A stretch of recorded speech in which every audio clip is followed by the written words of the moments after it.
Radio Classique, l'invité de l'économie. 7h46, l'invité de l'économie sur Radio Classique ce matin, le président du directoire du Monde. Bonjour Louis Dreyfus. Bonjour. Le Monde qui va donc mettre la main sur le Nouvel Obs, plus précisément sur 65% du capital de l'hebdomadaire fondé par Claude Perdriel et Jean Daniel. C'était il y a 50 ans tout juste, je crois, 1964. Qu'est-ce qui vous intéresse dans cette opération ? Alors d'abord, je suis désolé de commencer par une rectification, Dites-moi. mais ce n'est pas le Monde qui rachète. Non, mais c'est important de le dire. Ouais. Ce sont les actionnaires majoritaires du Monde, les trois investisseurs, Pierre Berger, Mathieu Pigasse et Xavier Niel, à qui Claude Perdriel a demandé de prendre le relais et de l'aider à garantir l'indépendance économique et éditoriale du Nouvel Observateur, ce qu'ils ont accepté avec intérêt.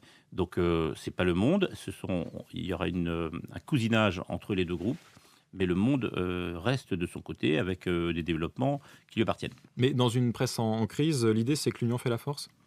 Dans une presse en crise, l'idée, c'est que pour survivre, il faut avoir des actionnaires qui soient des entrepreneurs capables d'investir beaucoup, tout en ayant deux objectifs: que ces entreprises deviennent rentables et soient rentables structurellement, et que leur rédaction reste indépendante. Le constat avec Claude Perdriel, depuis 3 ans, c'est que les trois actionnaires du Monde ont tenu leurs engagements au Monde, ont respecté l'indépendance.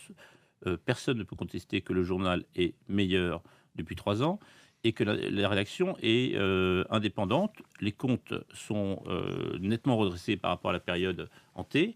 Donc Claude a considéré que c'était des gages, en tout cas de vraies garanties, et il s'est tourné vers eux pour leur demander de faire la même chose au Nouvel Observateur. Bon, il y a beaucoup de questions dans ce que vous dites, mais néanmoins une première sur l'intérêt des trois actionnaires du Monde. Au-delà du Nouvel Obs, Claude Perdriel possède également Challenge et Sciences et Avenir. Est-ce que ce sont deux titres qui pourraient intéresser à terme vos actionnaires ? Je pense que Claude a choisi de garder la propriété de deux titres. C'est un entrepreneur de presse depuis 50 ans, il est passionné par ses journaux, il souhaite les garder.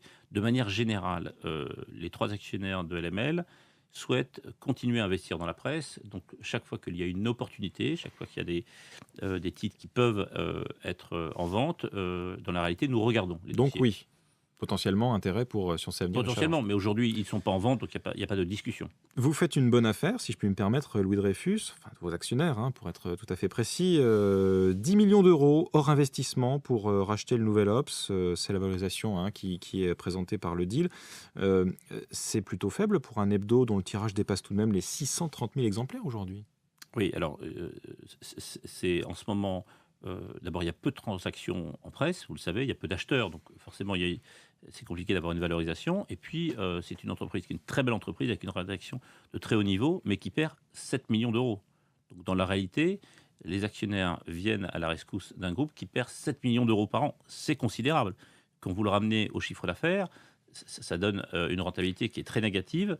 Donc, ils savent qu'il faudra investir. Donc, dans ce cas-là, il est logique que les moyens qu'on demande sont des moyens pour augmenter le capital et donc donner des moyens supplémentaires au Nouvel Observateur, et que ce ne soit pas tellement dans la vente. Certains craignaient un bain de sang, puisque vous le disiez, 7 millions d'euros de pertes pour le Nouvel Obs. Vous avez depuis 3 ans pas mal serré les boulons au Monde, avec succès en partie, puisque le Monde va quand même perdre de l'argent cette année, mais c'est moins pire qu'avant. Y aura-t-il un bain de sang au Nouvel Obs ? Alors, là aussi, je pense que notre track record au Monde plaide plutôt pour nous. On doit avoir légèrement plus de journalistes au Monde qu'il y a 4 ans.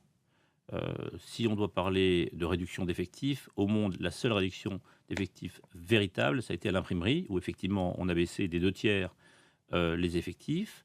On l'a fait dans le temps, avec des discussions longues avec la direction syndicale, et je n'ai pas le sentiment que ça ait nuit à la qualité du produit qu'on fabrique. Donc au Nouvel Observateur, c'est la même réflexion qu'on aura. On va remettre à plat les organisations, mais nous ne souhaitons pas arriver à des réductions drastiques. Ce n'est pas du tout la logique. Là encore, regardons ce qu'on a fait au Monde, regardons qui sont les trois actionnaires. Ce sont des entrepreneurs, ils sont plutôt pour construire du développement, pour augmenter la qualité du produit. Ils ne sont pas forcément sur une logique d'économie. Ils ne sont pas là pour perdre de l'argent non plus. On dit que Claude Perdriel a négocié un droit de veto sur d'éventuels licenciements futurs. Est-ce que c'est vrai ? C'est tout l'objet de la période qui va s'ouvrir pendant 1 mois et demi. C'est de voir, dans le cadre de la négociation d'un pacte d'actionnaires, quel peut être le rôle de Claude. Il me semble important que Claude garde un rôle dans toute la période qui s'ouvre.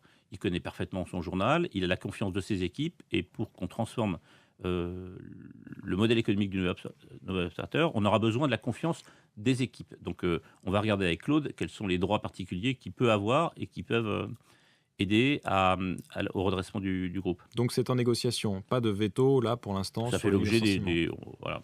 Qui dirigera la société éditrice du Nouvel Obs? Est-ce que c'est vous? À aucun moment, on a eu aujourd'hui ces discussions avec Claude Perdriel. On a eu depuis le début des discussions 2 objectifs avec Claude. Il se trouve que je connais bien Claude. Un, la transmission de son patrimoine, de le faire le plus proprement possible. L'autre, c'est l'indépendance de la rédaction et de veiller à ce que les droits qu'ils ont actuellement soient pérennisés. La question des hommes est une question évidemment centrale, mais elle arrive dans un deuxième temps. J'imagine que dans les prochaines semaines, Claude aura ses discussions avec les associés du Monde. Aujourd'hui, ces discussions n'ont pas eu lieu. Donc le maintien de Laurent Geoffrin à la tête de la rédaction ne se pose pas pour l'instant? Non. A priori, vous y seriez favorable, vous? A priori, on n'a pas du tout discuté de ça, donc il y a une logique de continuité. Bon. Le Monde, je le disais, a perdu de l'argent en 2013. La situation s'est aggravée depuis l'automne en termes de recettes publicitaires. Perte d'exploitation de quel ordre, a priori? 2 millions. 2 millions. C'est beaucoup?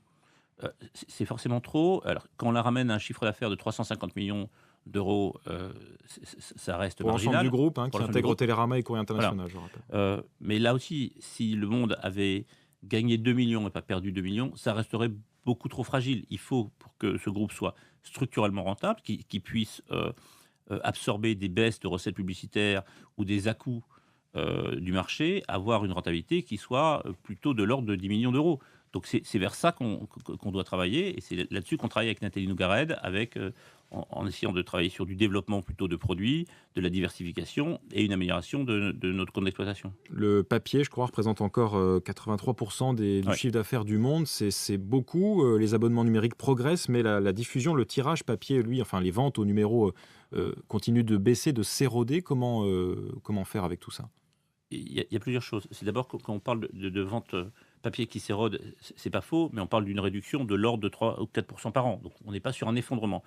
Après, si on regarde dans le détail de ces ventes, on s'aperçoit qu'il y a certains jours où nous avons une augmentation. On regarde par exemple le week-end, avec M, le magazine du Monde, on a une augmentation très forte de nos ventes papier. Donc il n'y a pas forcément de fatalité à la baisse des ventes papier, à partir du moment où on est capable d'avoir une offre de qualité. Et puis on s'aperçoit que sur le numérique, et notamment le numérique payant, on a une augmentation très forte de notre bassin d'abonnés. Donc on voit que là, il y a une progression forte des revenus.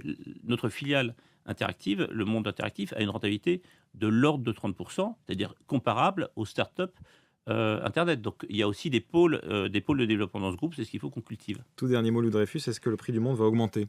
Non, le prix du Monde a augmenté il y a 5 jours, il est passé à 2 euros. Nicolas, je pense qu'on peut s'engager pour l'année 2014 à ce qu'il ne bouge pas. Bon, merci beaucoup Louis Dreyfus, président du directoire du groupe Le Monde, qui va mettre la main sur le Nouvel Obs via ses 3 actionnaires principaux. Xavier Niel, Pierre Berger et j'oublie le 3e, Mathieu Pigasse. Voilà, merci beaucoup, il est 7h54, c'était l'invité de l'économie sur Radio Classique.